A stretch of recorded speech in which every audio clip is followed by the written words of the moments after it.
Assalamualaikum warahmatullahi wabarakatuh. Selamat pagi dan salam sejahtera bagi kita semua. Salam Om Swastiastu, Namo Buddhaya, salam kebajikan. Selamat pagi rekan-rekan guru, para orang tua, mahasiswa, dan seluruh pengamat dunia pendidikan yang hadir pada kesempatan luar biasa hari ini. Sebuah kehormatan bagi saya, Miftahul Mawaddah Lubis, bisa hadir di hadapan Anda semua sebagai pengamat untuk membagikan sebuah urgensi yang sangat dekat dengan keseharian anak-anak kita. Hari ini kita berkumpul bukan hanya untuk membahas teori di atas, tetapi untuk membedah realitas nyata di ruang kelas melalui sebuah pembahasan penting yang saya beri judul Menembus Ruang Sunyi, Analisis Komunikasi Interpersonal Guru untuk Membangun Kenyamanan Belajar Siswa di Sekolah Dasar.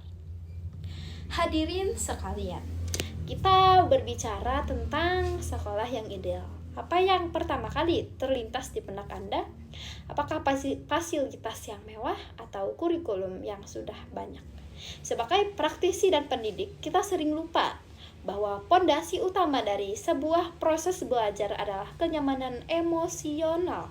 Anak-anak tidak akan bisa menyerap ilmu dengan baik jika sekali masuk ke ruang kelas mereka merasa tertekan, cemas, atau merasa tidak didengar. Pendidikan pada hakikatnya adalah seni berinteraksi dengan senjatanya adalah komunikasi. Namun fakta di lapangan dan hasil observasi saya yang lakukan justru menunjukkan hal sebaliknya. Kita sering menemukan ruang-ruang kelas yang sunyi bukan karena tidak ada suara, melainkan karena komunikasi hanya berjalan satu arah. Guru mendominasi pembicaraan, sementara siswa, terutama anak-anak sekolah dasar yang masih dalam tahap bertumbuh, memilih untuk diam, pasif, dan takut untuk sekedar angkat tangan.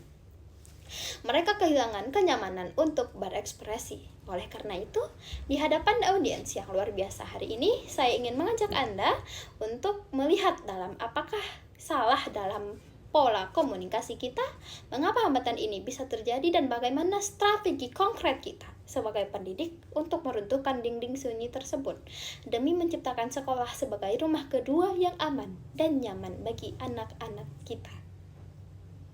Berdasarkan hasil observasi langsung yang telah saya lakukan pada aktivitas pembelajaran di kelas, situasi nyata menunjukkan bahwa suasana belajar terkesan sangat kaku.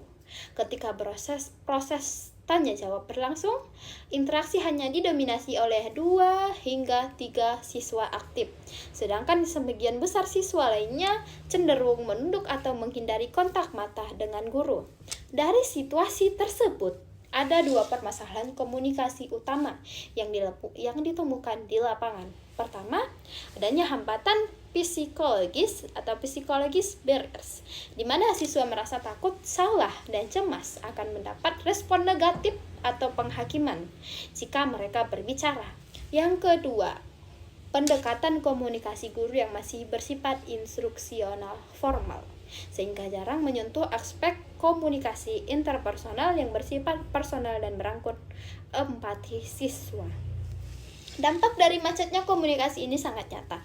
Keamanan psikologis siswa di kelas menjadi terganggu. Siswa yang mengalami kesulitan belajar memilih untuk diam daripada bertanya.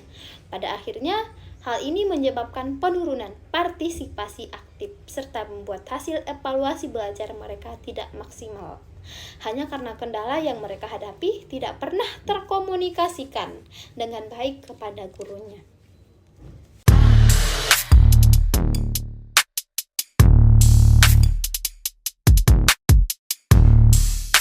Hadirin yang saya hormati, jika kita kaitkan fenomena ini dengan teori komunikasi pendidikan, apa yang terjadi di kelas tersebut sangat relevan dengan konsep komunikasi humanistik yang dikemukakan oleh Carl Rogers, serta prinsip komunikasi efektif Rich. Dalam komunikasi pendidikan, seseorang pendidik harus menerapkan unsur empati atau kemampuan menempatkan diri pada situasi emosional siswa, dan respek atau penghargaan terhadap setiap keunikan dan proses anak. Ketika guru hanya berfokus pada penyampaian materi ya, tanpa membangun kehangatan hubungan interpersonal, fungsi pesan edukatif tidak akan pernah tersampaikan dengan utuh ke dalam diri seseorang anak itu. Ada beberapa faktor utama yang menjadi hambatan dalam komunikasi ini. Yang pertama ada hambatan semantik dan sosiokultural. Adanya jarak persepsi antara dunia orang dewasa atau guru dan dunia anak siswa yang belum terjembatani dengan bahasa yang santun dan mudah dipahami anak. 2. Iklim komunikasi kelas yang defensif. Siswa merasa terancam secara psikologis karena iklim kelas belum mendukung kebebasan berpendapat secara aman. Dampaknya, interaksi edukatif menjadi hambar dan menurunkan engagement atau keterikatan emosional siswa terhadap proses pembelajaran di sekolah. Melihat permasalahan tersebut, apa solusi terbaik yang bisa kita lakukan? Strategi utamanya adalah meredefinisi peran guru. Bukan lagi sekedar sebagai pengajar instruktur melainkan sebagai fasilitator komunikasi yang empatik. Berikut adalah perbaikan konkret berdasarkan teori komunikasi interpersonal yang dapat segera diterapkan di ruang kelas. 1. Ada penerapan teknik active listening atau mendengar aktif. Guru memberi perhatian penuh saat siswa berbicara, menjaga kontak mata yang sejajar, dan memberikan penguatan positif atau positive reinforcement comment seperti pujian, bahkan ketika jawaban siswa kurang tepat. 2. Membuka feedback loop atau umpan balik dua arah. Memulai kelas dengan sesi refleksi ringan atau tanya jawab interpersonal tentang perasaan siswa hari ini, bukan langsung masuk ke materi yang kaku. Yang ketiga ada pengkondisian lingkungan fisik yang komunikatif, mengubah tata letak meja kelas menjadi bentuk huruf U atau kelompok kecil sehingga mendorong komunikasi antar siswa atau multi-way communication dan memecah ruang kelas yang kaku. Sebagai kesimpulan dari pemaparan materi saya hari ini, komunikasi pendidikan yang efektif adalah komunikasi yang mampu menyentuh hati sebelum menyentuh otak. Kenyamanan belajar siswa di sekolah dasar sangat ditentukan oleh bagaimana kita sebagai guru membangun pola komunikasi interpersonal yang inklusif, suportif, dan bebas dari tekanan psikologis. Kepada rekan-rekan calon guru, para pendidik, dan masyarakat, mari kita ingat bersama sebuah pesan edukatif yang lebih mendalam. Anak-anak tidak akan peduli seberapa banyak kita tahu, sampai mereka tahu seberapa banyak kita peduli pada mereka melalui cara kita berbicara dan mendengarkan mereka. Mari kita ciptakan sekolah sebagai rumah kedua yang aman bagi suara-suara mereka. Saya Miftahul Mawaddah Lubis, mohon pamit undur diri.